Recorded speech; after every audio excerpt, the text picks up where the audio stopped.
Hello guys, welcome back to the channel. PK Darren here, and today I'm gonna be telling you guys the 4 things I don't like about this motorcycle. It was hard to find 5.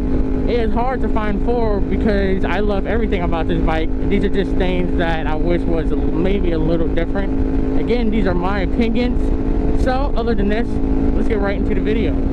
So the first thing I will have to say is the weight. This bike is so lightweight. Yes, it has its advantages because the handling is good, but it is so lightweight.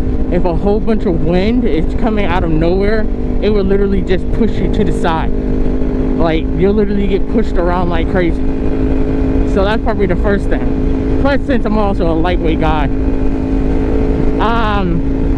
The second one, I would say the Guaranticator. Again, this is not a big deal, but even though I have one installed, it's about 20 bucks on Amazon. You know, you have to hide the wire and you hook it up all the way to the back. And I just feel like since this is a beginner bike, it probably would have made more sense if they would have already had one installed. I don't know if the R3 or any of the newer bikes, 300s and 250s, is like that, but I think it would have been better if they would have added one. So that's the second thing. The third thing I'm gonna have to say is the exhaust. Now, I actually love the exhaust. Don't get me wrong, I do. And you guys hear me talk about it all the time. But the only thing about, I just wish it would have sounded more of like a sport bike. But you know, it's understandable because it's only a 300, so it actually makes sense. Again, it's just something that I'm actually just gonna have to wait for until I get to 636, so I'm perfectly fine with that. I still love how it sounds though.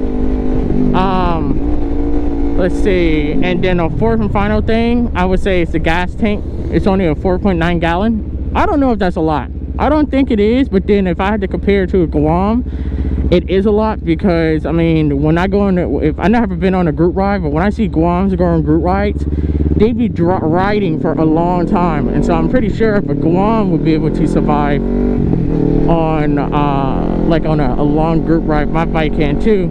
I think it's just the fact, since I drive all the time, ride all the time, I'm always having to get gas.